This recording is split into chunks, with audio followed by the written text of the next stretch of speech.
Ubderstand podcast. Hey everybody, it's Matthew, and I'm coming back to you all with a special interview. A couple weeks ago, myself and Rizzle hopped on a phone call with Conlan to discuss his new project, Async.Art. This was a couple weeks before the actual launch date, so we got a little bit of a sneak preview, and it absolutely blew our minds. You can actually hear Rizzle's mind getting blown at least 3 or 4 different separate times within our recording. So we cover everything from a beginner's perspective, having never seen the project. So we were asking all the questions that anyone new to Async.Art would probably be asking themselves.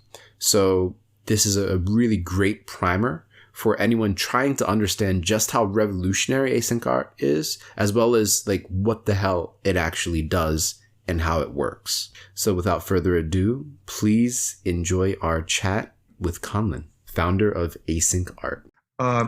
So I'm going to start at the beginning. Even though you guys are like really deep into crypto art and you're going to know a bunch of all this, like I'll still start at the beginning to like take you on the journey. So what's the current state of crypto art? Like what is it today? How is it made? So let's just go through that. The process of crypto art today is when we take a digital piece of art or a digital scan of a physical piece of art, and we upload that to a decentralized file sharing system. Predominantly, the system being used is IPFS, but there's a lot of discussions around that, and we might start seeing some new solutions being used this year or next, like SIA or StoreJ, since ultimately it doesn't really matter where the art lives, as long as it's accessible. At the same time, the artist mints a digital token on the Ethereum blockchain. And this digital token is really just a contract that fulfills a standard.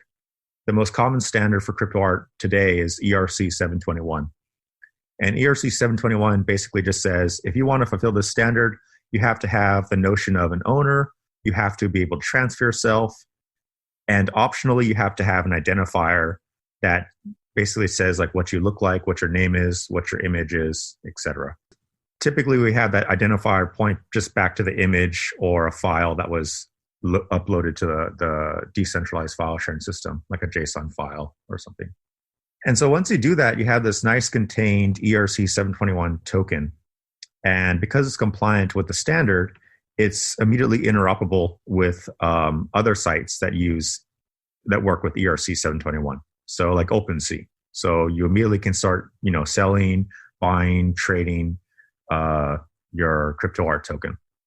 The platforms today that allow artists to mint their work on the blockchain, the 3 biggest ones right now are probably Known Origin, Maker's Place, and Super Rare.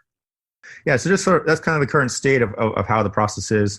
And it's pretty awesome for a lot of reasons. Like, we've talked in the past, I've listened to your guys' episodes, and like, it's super exciting, mind-blowing for what's possible. But I guess the big question is, can we do more than this? Can we take it a step further? And I think we can. So let's take The Garden of Earthly Delights by Hieronymus Bosch. This is one of my favorite pieces personally. So if Bosch was alive today, tokenizing art, he would follow the process that we outlined in the previous slide. So he would take this digital piece of art that he did, he would upload it to IPFS, he would mint a token that follows the ERC 720 standard, and then he'd have his piece of crypto art that he could then sell and give to collectors. The only drawback to this process really is that it's a fairly static piece of art at the end. Like when you look at this piece, it's so complex and so layered, and there's 1,000 things going on. There's these characters, there's stories, there's like puzzles, riddles, and so much going on in this one piece. So what if we, rather than just tokenize the main image, what if we tokenize characters and items within this image?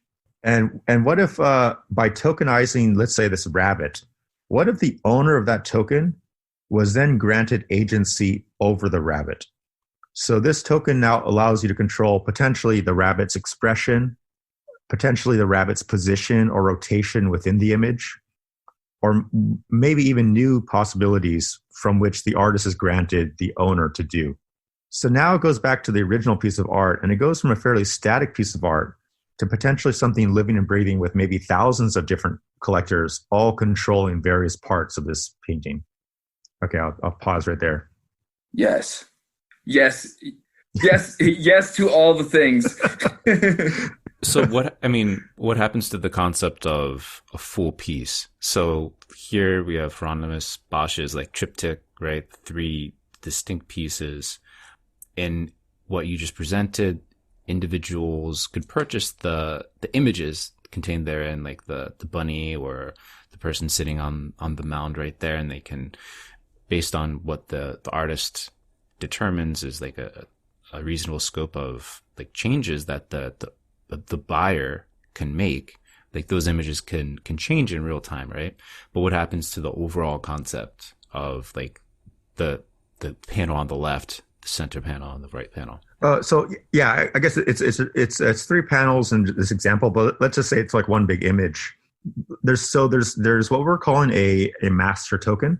The master token is the art itself. So basically, if you own that, you just own the artwork. But the layers, the character layers, the item layers, maybe even the sky layer, those are also tokens. But if you own that, I mean, you can claim that you own that layer, but you don't actually own the whole piece. You're able to control that element of the piece. But if you were to say who owns the Garden of Earthly Delights, well, it's whoever owns the master token. That's basically the owner. So would you envision this like concept being mostly used on like bringing classical pieces of art like this into like contemporary times? Or, I mean, I would imagine you could just sell blocks of like a 100 by 100 grid or something like that with a similar concept. I mean, it wouldn't necessarily be put together in the same type of way, but I guess any application is possible with this broad concept. Honestly, I think this is one application. I think it's just a new form of art. Like, I think a huge application is basically taking these like the older style arts with a lot of characters and making them move around. But then maybe there'll even be other forms of like, I had an idea where like, okay, you just see like a face and then you have like 20 layers, and the layers are like skin, muscle, and bone, and you have different owners of those layers all controlling the transparency. And so I like it's kind of just really anything you want. Like characters is one thing. Maybe like a piece of art will just be like a bunch of gradients, and like the owners can change the color hue of those gradients and just make their own colors. So like, how would this actually work in practice? Sure. So yeah, we can go to the next part. And also one thing I want to say is, honestly, I think this is a new way to do additions too. So rather than do 25 additions of a static piece, just do it one piece and have 25 layers that you can basically control. Even if a control is something minimal, even if I can change like the rabbit looking left or right, that's enough to make a big impact. Okay, cool. So yeah, let's go into how this works. So let's take this image. This is a simplified version of the Garden of Earthly Delights, let's say. So there's the background garden, there's a bee and a rabbit. So this is just a set of layers, and every layer is a token. So the background layer is a token, the bee is a token, and the rabbit's a token. And all of these tokens, they just implement the methods you would expect. So there is a bid, buy, withdraw a bid, accept a bid if you're the current owner. But the tokens that have been deemed controllable by the artist have another method called update. And this is basically how they're controlled. So let's say token number 3, the rabbit in this case, I own the rabbit. What I do is I initiate a transaction on the blockchain called update with this token. And this transaction is broadcasted and picked up by the chain. When the chain processes this transaction, it emits an event. And basically, we have a rendering server running that's monitoring the blockchain for these events. And when it detects a change, it re-renders the image. And so that when a viewer views this piece of art through maybe a web widget, that widget retrieves the latest version of the art so that the viewer always sees the most current version of the art.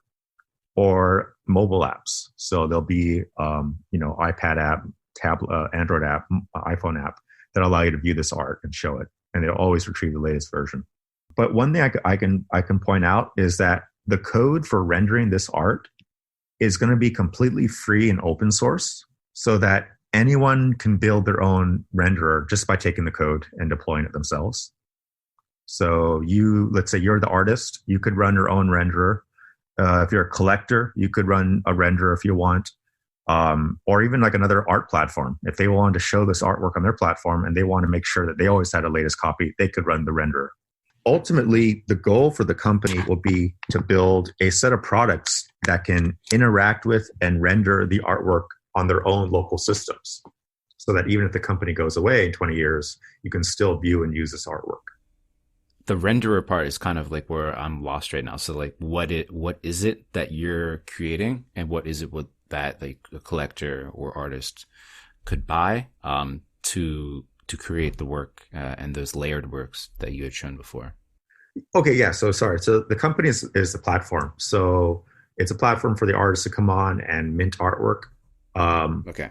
This style of artwork, and it's also the renderer. So we also built the renderer that we're running, so that as artists build artwork on this platform, anyone can basically go to our site or use one of our products, like our HTML embed widget, down the line a digital frame or one of our mobile apps to view the artwork. But because all the information to view the artwork is all public and open source, anyone could basically basically deploy their own version of the renderer. You're talking about setting up your own like marketplace, essentially, or platform where people can create this specific type of artwork. Exactly. Yeah. Okay. And are you calling this layered art, or? So the name is called Async.Art, ASNC art. It's sort of short for asynchronous art, but yeah, just Async.Art. So I know, I mean, obviously Sparrow has been talking to us about this idea, not giving any of the details away at all, but just like totally hyping the hell out of it. Yeah. Right. Props to her for not spilling the beans on this. This is crazy. But I'm sure like there's going to be potential. I mean, this is just a new way to approach creation, from the creator standpoint. In a great way, a fantastic way, I think. Like this is going to, I'm excited to see what creators do when they get this in their hands. But how much work do you think that this would be for creators to kind of, one, grok it, and then two, like when they're conceiving a piece, like thinking about and making the decision about what to animate or what to quote unquote layer or whatever, for lack of a better term. Yeah, like I'm sure you've been talking with these creators. So like what has some of their feedback been? I'm not sure if they've tested it. Like, this has got to be like a collaboration haven, right? I mean, that's what this is almost set up for is Absolutely. You can imagine like a picture where like there's like maybe 20 layers, and each layer is like a different character or like item from a different artist. Like how crazy would that be? that's so intense. But I mean, it's a good question, because like this is so new that like I think people get excited about it, and like it is getting your head around how to build it. It's definitely a challenge. And so one of the things that we're doing is, as we're building this platform with artists and together, basically documenting it. And like the first set of pieces that are come out will be handcrafted. Like the artist will give it to us, and like we're gonna like deploy it and like make sure it comes out good. But the second step will be to build tools for artists, so that they need to know basically less of how it works. And ideally an artist can just like work in like Photoshop and like export all their layers into like the format we need to get it on the chain. So, all right. So can I run like a scenario by you? Go for it. So let's say Matthew and I, we're artists, and we want to work on like this last piece you showed us with the bee. I got the bee. He's got the duck or whatever it is. And, Not the peacock. Okay, fine. Yeah. Cool. You got the peacock. Right. I got the bee. And then you buy the masterpiece. Matthew does his thing with the peacock. I do my thing with the bee. What is there any incentive once the masterpiece has been sold for us to keep recreating our portions of this picture? Like if the masterpiece is then sold a second time, does the peacock and the bee get like a slice of the pie, or like how do you entice people to keep recreating? Okay, yeah. So in that example, right, there's the master token, which is the masterpiece, and there's the peacock and the bee. There's three. They're all three tokens. Um, Whenever there's a royalty model baked in, so there's a percentage of the sale that goes out. Whenever the masterpiece token is sold, the royalty of those will get split amongst all the layer creators, all the artists. So whenever the masterpiece token is sold, that royalty gets split between you and Matthew equally, 50%. But whenever someone buys your B token that you minted as an artist, you get the royalties for that token, and Matthew would get the royalties for his Peacock token as they're sold. But for now, the idea of updating your piece is like, as an artist, imagine this. You guys mint your Peacock, your B. Maybe you only sell the master token. Maybe you hold on to your Bunny token, and maybe Matthew holds on to his Peacock, and you guys just control it whenever you want as the artist. And so when I have this piece of art in my home, in my living room, it changes every few days because you guys are controlling it. So you can't change the artwork itself. Like you can't draw a new picture and add that back in a year later. Like basically once the painting's done and all the animations and all the layers have been put in, you can't modify those. But you can change, like as an artist, you can say this layer can move between this bounds, or this layer can rotate between this range. Or if you as artists want to say, I'm going to provide 3 different versions of this layer, and the owner of this layer can choose between which 3, then you could change it. But you basically have to put all the pieces up front. All the resources have to be gathered up front. So maybe change is not the right word, but maybe like make adjustments within those predefined parameters. I think that's what, yeah. And as long as the layer token owners can make those adjustments, like even after it's all minted, that is what will be possible, correct? Yes, exactly. Yeah. As a token owner, you can adjust the painting, but you can't add to it. Like you can't, nothing that the artist didn't put up front. Right. Okay. So like I could tell you a bit about like an initial idea that I would see as success for this platform from this perspective would be, imagine there's a piece called like The Hermit, right? And The Hermit is like a hut on the side of like a riverbank, and it's empty. And imagine someone owns this piece, right? And they die and they pass the piece down to like their son and then eventually their granddaughter, and it gets passed down in the family. And so maybe like, let's say 100 years go by and the family's forgotten why they even have this digital artwork in their family. They just know that like their crazy grandfather had it in his collection, right? And imagine 100 years in the line, all artwork is in digital frames at that point. So every artwork just has a digital frame. It's all digital. And they hang it on their wall. And like, let's say like the father comes downstairs in the morning. And when he comes downstairs in the morning, he looks up on the wall and like this painting, a hermit has like emerged from the hut and is like fishing on the riverbank. And he's forgotten what this painting is all about. And he's like, how the hell did this painting change? Like, why is it different? And what he didn't know is that the owner of the hermit token sold the token halfway around the world. And the new owner adjusted the artwork using the new power they have. And now they've changed this artwork 100 years later to the point where people even forgot the original intent of the piece. Or imagine the Mona Lisa in the middle of the Louvre suddenly changed her expression 500 years later. And everyone's like shitting themselves because like, oh my God, what happened? Like what's going on? And like they forgot even that there's like different states to this painting. Dude, this is fascinating concept. I would love to see like how it plays out, like in the example that you gave with the picture, the classical picture with like so much detail in it and everything. Yeah. I mean, I could imagine something like that being like fascinating, especially if you like refresh it a month later and like, small things have changed or been adjusted or whatever. I mean, that sounds like an incredible concept that hasn't been done yet, for sure. And like thinking even about artists today, like Xcopy's latest piece, with like all those eyes on the world and like, his flashing lines and things like that. If he were to layer those lines, for example, allow individual layer token owners to change the color or something, or the pulsating rate or things like that. Like that's interesting even already today for people that are doing this sort of work. And I mean, it provides an additional potential revenue stream. Like you said before, it makes the concept of editions I think it takes it to a new level. It makes collaborations potentially even more interesting. And then just from the individual buyer's perspective, you're actually getting some value from getting, even if you're not able to get that master token, you're still able to exert some influence and buy something significant with these layer tokens.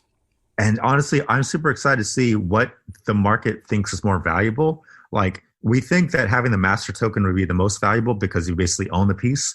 But for all we know, like, maybe owning the eyebrows of the Mona Lisa is more valuable because, like, you can actually control her. You know what I mean? Like, Yeah, dude, that'll be an interesting experiment. Dude, I'll be honest with you, man. The part that I'm like still sort of stuck on, and maybe I just don't have that part of the artist brain or whatever, but I'm like, if I buy that hermit token 100 years later, like, other than a purely artistic endeavor, like, it seems like the master token holder basically holds all of the value of the piece. Maybe not, like you said, maybe the eyebrows become more valuable, but I'm like, in a situation like that, doesn't it benefit the master token holder way more than the person who's reimagining the hermit? You know what I'm saying? Like, if I own the master token, don't I want the person to make new hermits more than the hermit maker wants to make new hermits? What do you mean, actually? Do you mean, could you explain that a little further? So maybe there's too many hermits, man. Let's go back to the bee and the peacock. I'm like, okay, yeah, let's go back there. I'm like, Conlan owns the master token, right? Yeah. So doesn't Conlan stand to benefit the most from me reimagining or adjusting this bee continually over time, much more so than myself as the bee holder? Or do you see there being equal? I see equal because imagine this painting's like imagine this painting's in like a museum, right? When you're controlling your bee, it does make the painting cooler, the fact that like the bee is constantly moving, but it's also showing you the power of owning that bee.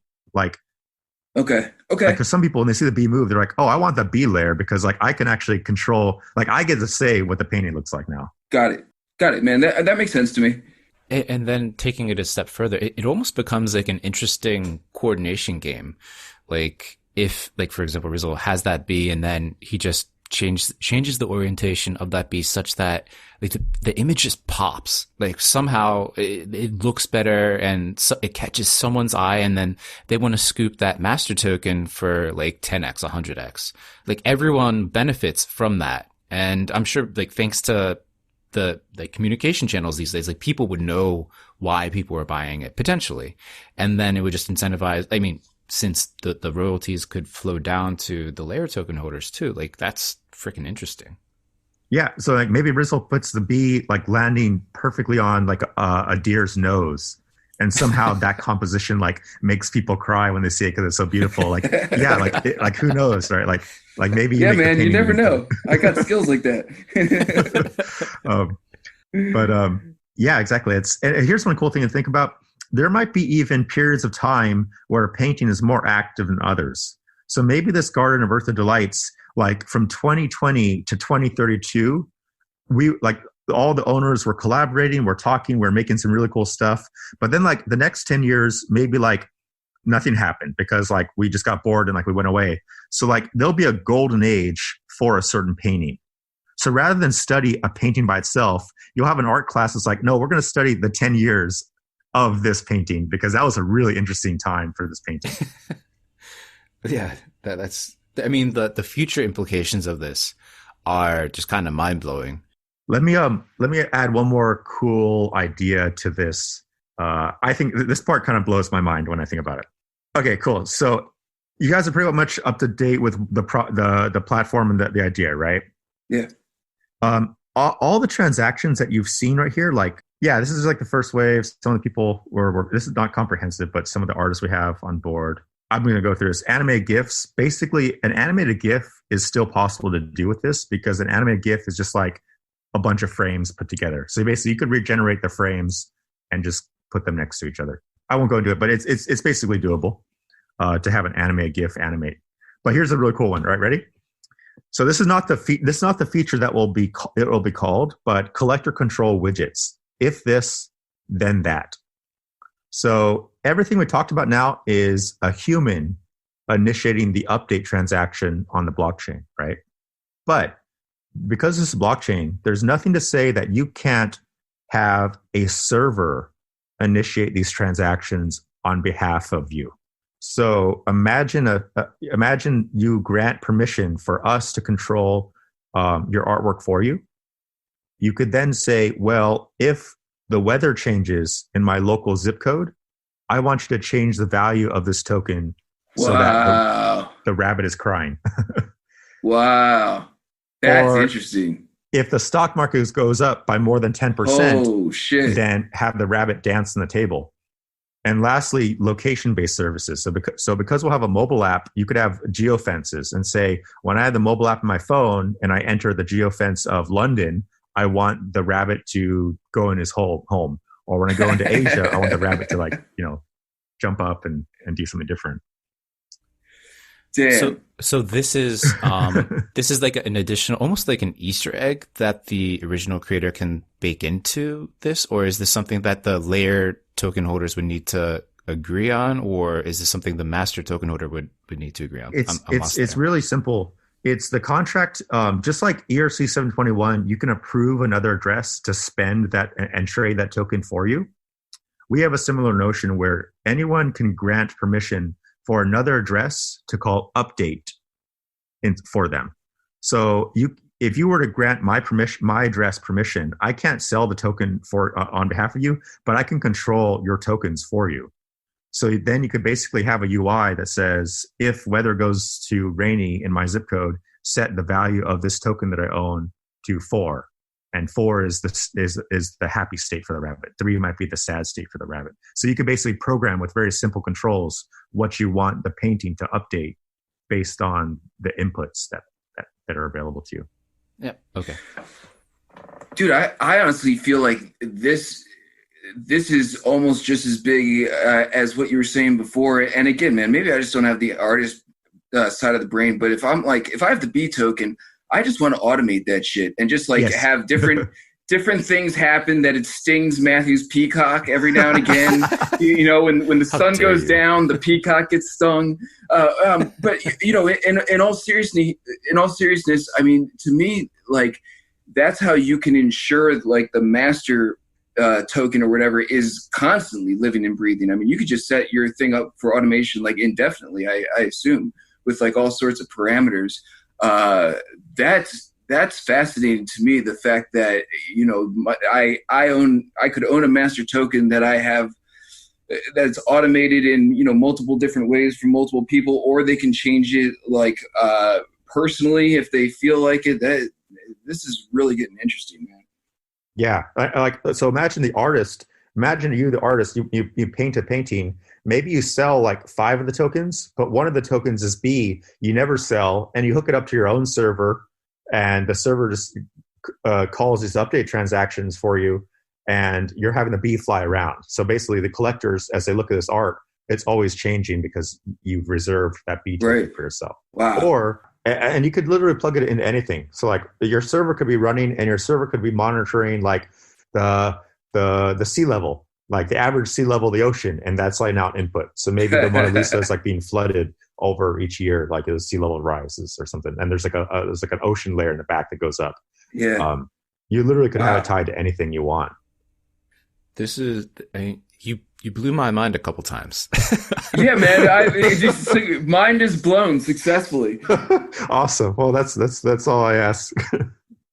One thing that I'm really interested to see is if this brings in some traditional artists who were skeptical of digital art before, because there's always the philosophical question before of like, why should I own a digital token? Like, I don't actually own anything. We can all look at it. But now this potentially could flip that on its head and be like, you want to own this token because you actually can influence it now. You can adjust it. And so now no one can say that like, well, owning this token doesn't give you any, it's not valuable. Because like, no, it is valuable because now you actually have a say over the painting. Yeah.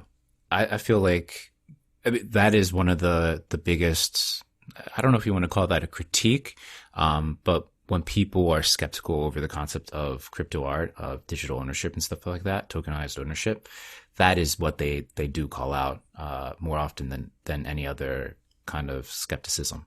And yeah, again, like this totally inverts that. It actually says that, hey, thanks to the power that we have baked into like the standard protocol that we can initiate, like an update called like, we're actually giving you a reason to hold on to this that impacts that master token in a visible way, which is perfect. Yeah. And maybe that brings in some new artists. Like I'd love to see traditional artists who are like really skeptical of blockchain art come into the space now, because like, oh wow, well, I can actually give control over to like the viewer now. So it's just for creative white space, like thinking about what is the work and then visualizing that in its subsequent components. I mean, people that are using Photoshop already, like they're already layering on like the image and the vector work and stuff like that, right? Yeah. They're already thinking in layers. Yeah, they already are thinking in layers, and this is just, it's making that thought process. It's adding value to that. I'm so excited to see what happens from this. Man, this is cool. Awesome, guys. Really well, cool. I'm excited too, because it should be interesting. At a minimum, it should be an interesting experiment. Yeah, I'll say for sure. This is such a crazy. I can't believe that. Like, did you think of this? Yeah, so I'll tell you a bit about the idea for this. Way back when I was first collecting crypto art, I'm a game developer by my background, and my initial thought was, well, what if I did a piece of crypto art that was like, imagine it's like an RPG, where like those old school RPGs like Ultima and stuff, or Bard's Tale, where you have like a viewpoint of your party's perspective, and you'd have like all your characters in the bottom, like their portraits. So I thought, like, what if I made an RPG where like it's a piece of crypto art, but the characters are tokenized. So like they're like a dwarf or a barbarian. And if you control the token of like the dwarf, you could like control the dwarf in the party. So you'd have like all these people playing this crypto art piece with their owning parts of the image. But then I was like, oh shit, like what's the art style going to be? If I make a game, like people are probably just going to ignore it because there's so many games out, it'll just get lost. And then I was like tying my shoes to like start biking to work. And I was like, wait, holy shit, what if just do the platform and then let other people solve the problem, making it look good? You know what I mean? Because like my problem has always been like, I can't make this stuff look good. Like it's not. So. And then, well, a quick question just popped in my mind, money wise, as a platform, like what sort of, like, are you taking fees right now, or is this all like gratis just to get the big names on here? And then are you going to take a cut of the sales, or like what's the thought there? So we're going to follow the standards set forward by like the other platforms. So we're going to take a commission off the first sale. So when an artist sells a piece of art on the platform, we take a 10% cut of the first sale. The artist keeps the rest. And then there's a secondary sale percentage. So the artist will get 4% of secondary sales. And in this case, the platform will take a 1% cut of secondary sales too. Just because there's a little bit more overhead, there's rendering costs and all that. But we think that's pretty good. I don't know. It's something to start with. Mm-hmm. Yeah, that makes sense. Cool. Got to make sure that this idea continues to grow. Making sure that money flows into that and making it sustainable is super important. Yeah. But the one thing I can stress is that everything that we do will be open source. So like, we're not going to try and like, hold the idea of the contract. So the idea is if anyone wants to build this in their own means, they can do it. And we know that's going to happen no matter what. If it's a good idea, people will try to do it. So our best bet is have the best relationship with artists, give the best royalties, and make it so that they want to do the work with this platform. Because you can't stop the signal basically once something comes out. Hey everybody, it's Matthew again. I really hope you enjoyed our chat with Conlan as much as we did recording it. It's hard to think of any project more revolutionary to art, let alone crypto art, than Async.Art. So I hope everyone keeps checking out and looks for the continued innovation and amazing work to come out of Async.Art heading forward. And if you haven't already, please subscribe to this podcast wherever you listen to podcasts at.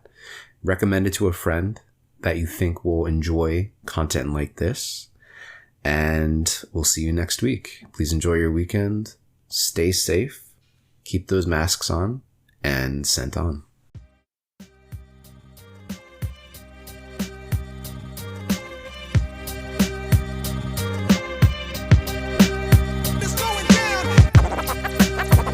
100%.